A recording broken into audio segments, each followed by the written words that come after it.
What's up, TSD clan?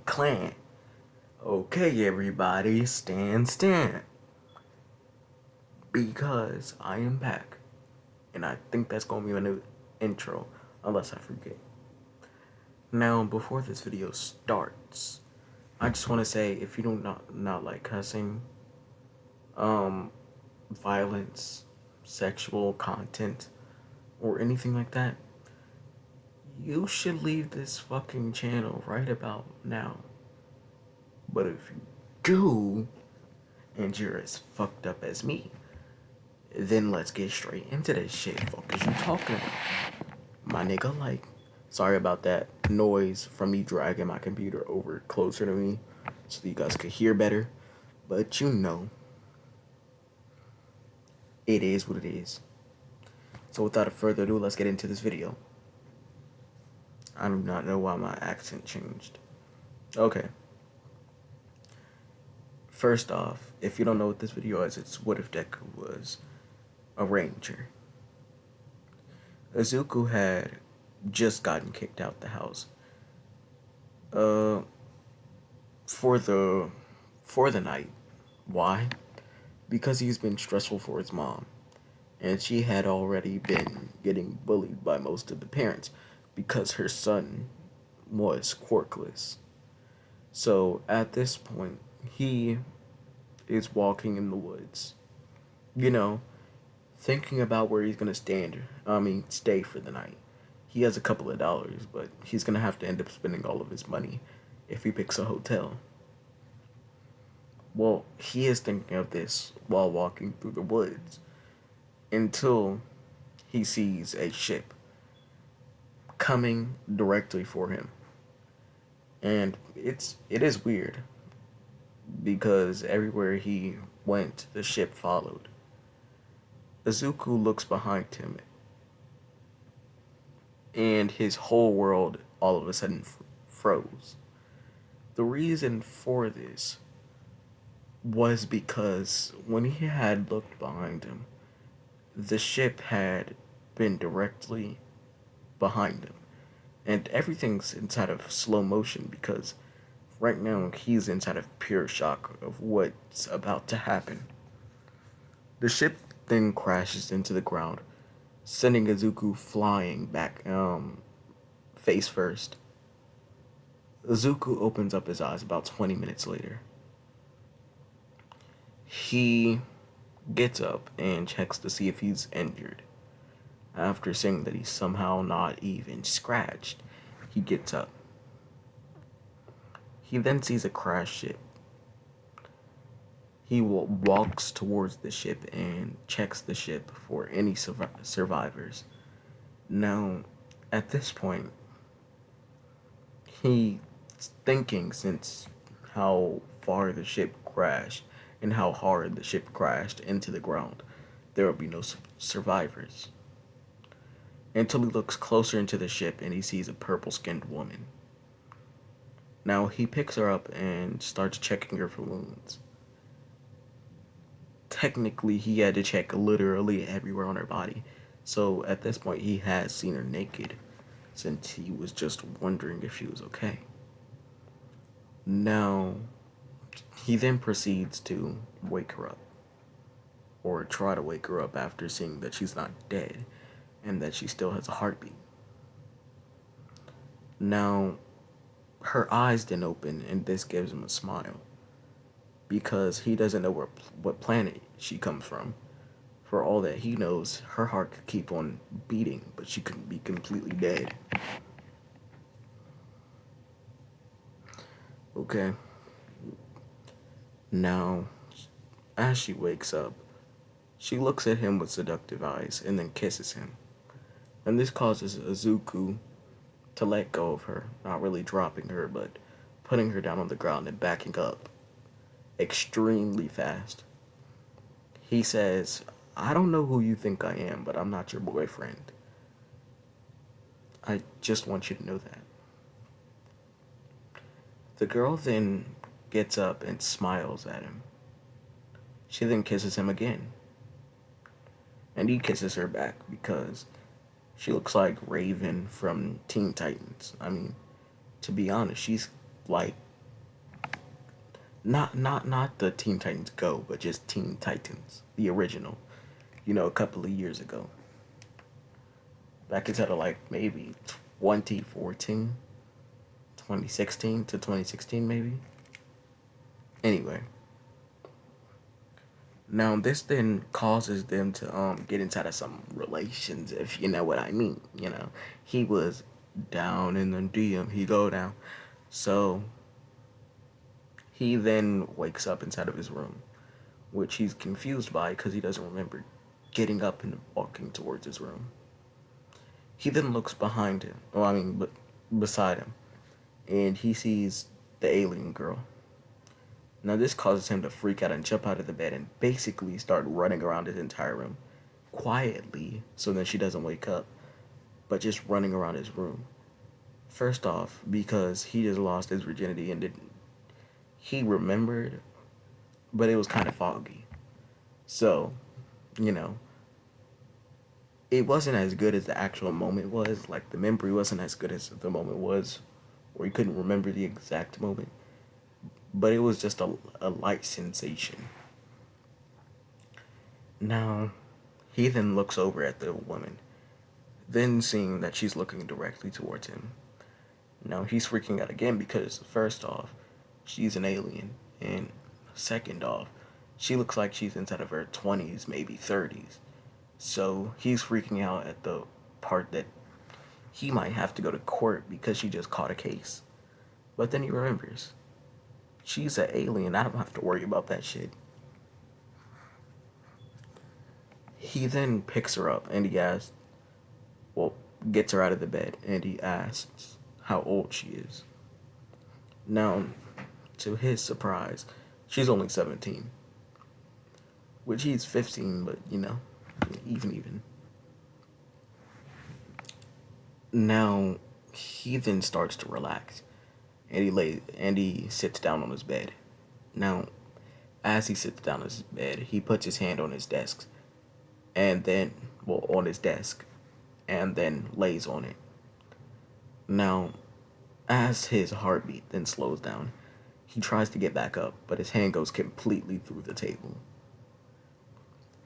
Now, this was weird because, first off, the table was brand new. It was literally bought about a month ago, which confuses him. Oh, and by the way, right now if I said 15, I meant 14, because, you know, not 10 months of training yet. But since his last table was older, he had to be brought a new table, or bought a new table. So this thing causes him to freak out because first off, how is he supposed to explain this to his mom? And second off, he might have just awakened a quirk. Now, after he's freaking out and basically saying everything that he's thinking out loud, the woman then speaks up. She says, "Kid, that's not a quirk." And Izuku looks at her and he says, "How do you know?" Now, she then replies with, "Yeah, I might or might not come from a different planet where they were trying to revive the Power Rangers." Now, this caused him to have a shocked look on his face, and he says, "What now?" And she says, "The Power Rangers." Now, the Power Rangers were technically, I guess you could say, humans or animals. I don't really know. And they had these things that would build a suit made out of technology around them, more advanced than this time at this point. This would be called a morpher, and the story would be told inside of inside of parts of places that Asian people lived, like China, Korea, Japan. all of that. Now, the Americans copied this idea, but this time they made them human. And they called them the Power Rangers, which was technically the right name, but, you know, even. So basically, they were back inside the time where aliens would just waltz up on Earth and humans wouldn't just capture them, or at least put up a big fight, call it a terrorist war, and then capture them. Now, he looks shocked and he says, "So, what type of Power Ranger am I?"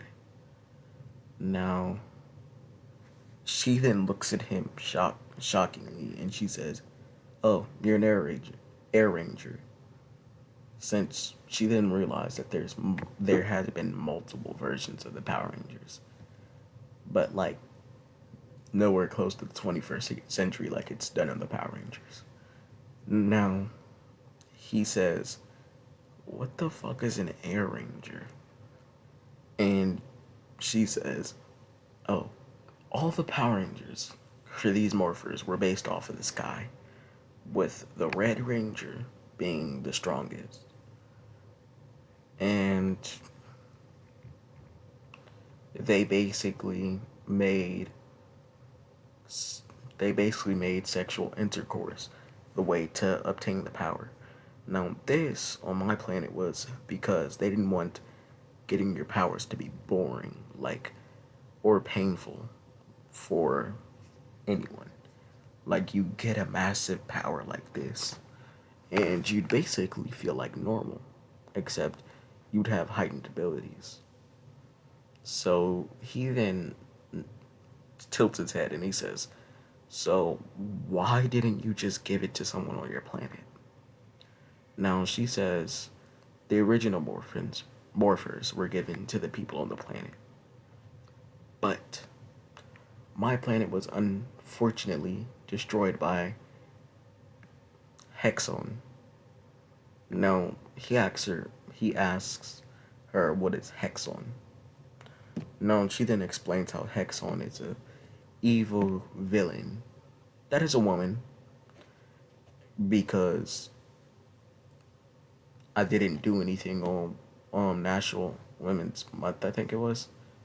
So, I'm gonna do a late one. And basically she destroyed their planet. Now, she then says, "Look, I am still technically a human, but I have the morphing grid within my DNA, which is basically the way that it works is any physical stuff like kissing, not really kissing, but sexual stuff or being inside of my body.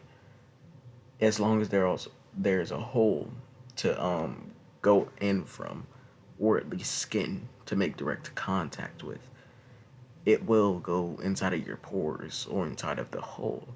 For your case, the hole, and boost your body. So as long as you're in there." And she says, "For you, it was a measly 10 minutes." And he says, I thought that 10 minutes was the best moment of my life. But anyway, he then says, completely shocked, uh, "Please don't tell me she's coming to this planet." And she says, she will in about 10 months. Or maybe 11. I don't really remember. Now, this causes him to just completely zoning out, thinking about fighting an alien warrior until he realizes, where's my morpher? Now, as he says that, he she then hands him over a morpher.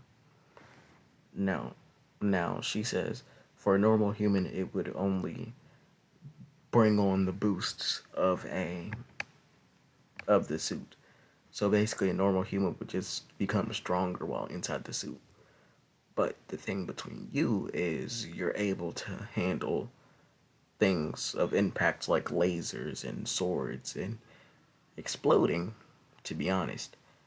I mean, you can't just shake it off unless you're strong or the enemy's weak. And she also says, look, inside the suit, you're strong enough to pick up a truck, but normally you're strong enough to pick up a car. And I'm not talking about um like trucks. I'm talking about cars only. Your strength would just bring you enough power with the suit off to pick up a car. But with the suit on, you're even more powerful than that. Reason? Because regular humans are supposed to be able, well, at least to this version, to be able to make a big impact, I guess you could say. You will be given upgrades as long as we can get the right materials on this planet. And we could build a base, but it would cost a lot of money. Now, as soon as he's told that, he says, okay, so where do we begin? Now, she says, do you know how to work your morpher? And he says, no, this isn't like the show. I don't automatically know what to do. I'm not that intelligent. Like, I don't think the morpher and the morphing grid gave me better intelligence. Now, she just huffs at this and she says, you press this button, flip the switch up, then back down, and throw your morpher up and say let it fly. Now, this is what I'm creating for Thie's version of the Power Rangers because, there's a different one every time. And it's not always, it's morphin time. So, Now, she then explains, your Zord would be the dragon. So, think about your flames. Unlike inside of the show, your flames can end up hurting you since, they're, well, flames from a dragon. You get the point. Just make sure not to hit yourself with the flames. Now he then says, "Can I test this out?" And she just says, "Yeah, tomorrow. We're gonna have to go to what you humans call school. School is that it?" And he says, "You don't know what school is." And then she just starts busting out laughing, and she says, "I'm fucking with you. How do you think I became this intelligent? We're not just born this way." Now, Azuku gets ready and he goes to school. But Bakugo, Bakugo's on his fuck shit. And Azuku's having none of that shit today. He's on demon time. Bakugo bumps into Azuku, and Azuku doesn't say a single thing. He just keeps on walking. Now, this causes Bakugo to get angry because normally Azuku would say sorry, Kachan, or something like that. So he then walks towards him, grabs him by the shirt, and then puts his fist into the air and punches him. Now, as this happens, Azuku looks back like nothing happened. And also, by the way, the morphing grade does make them able to, like, without the suit, be able to withstand explosions. But I'm just telling you this. Now, this punch barely affects him, and Azuku headbutts Bakugo and his head starts bleeding. Now, the thing about Azuku was he wasn't trying to headbutt him too hard because he didn't want his head to hurt. I mean, Bakugo doesn't have a big head, but headbutting is still extremely painful. And I don't get how it hurts the other person more than you. Even though, you're putting the force in, but wouldn't you still be in pain? Anyway, you know what I mean. Now, Bakugo then squares up with Izuku. and Izuku punches him into a wall. And when I say punch, I mean he punches him. I'm sorry for the stuttering. Bakugo goes flying throughout the air and crashes straight into a wall. Now, Bakugo's running at Izuku and charges the biggest explosion he's literally ever used against someone and hits him with it. Now, Power Rangers can withstand explosions inside of base, but they can't really handle them, so he's on the ground in just pure pain. Now,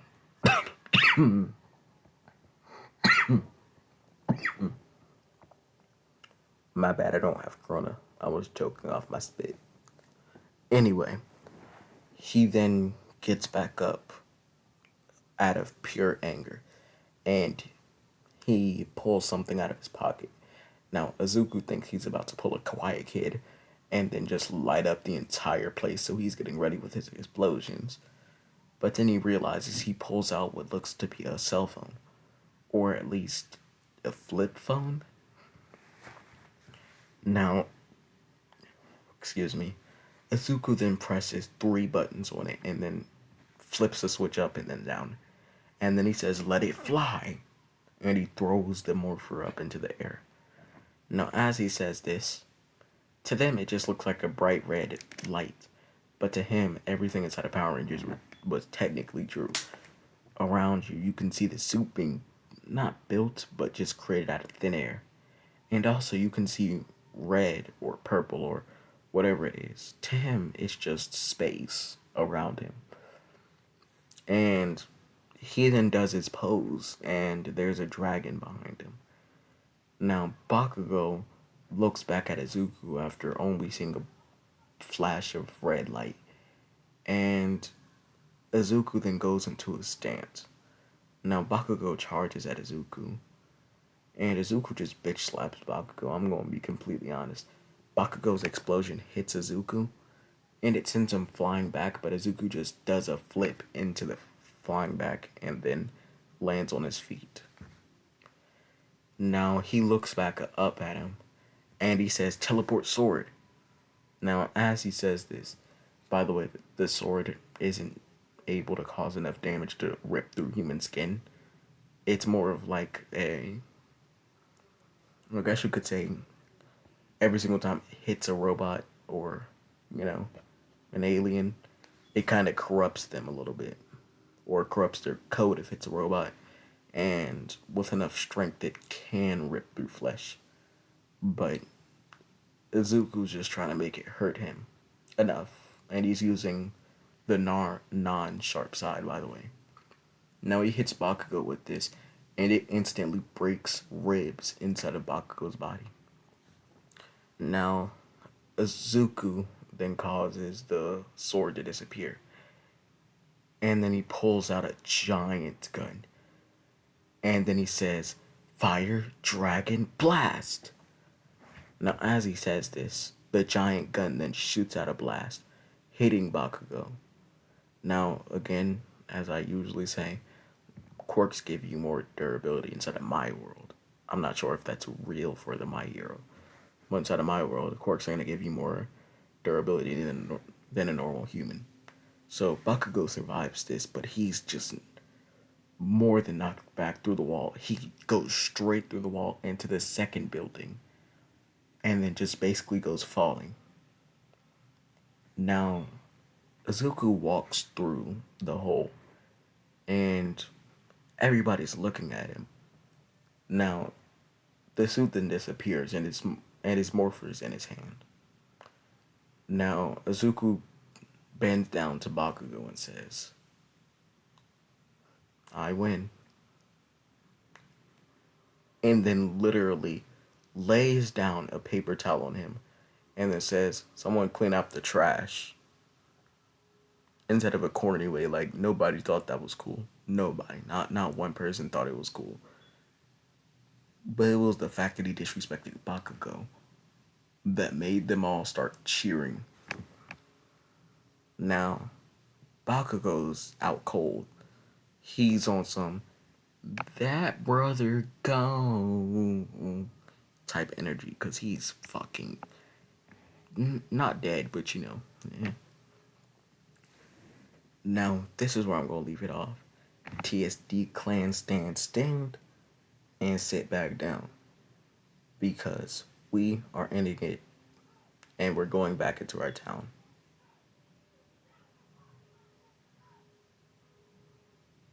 They're screaming outside of my house. I'm guessing someone's arguing. I'm gonna see you later and have a good day.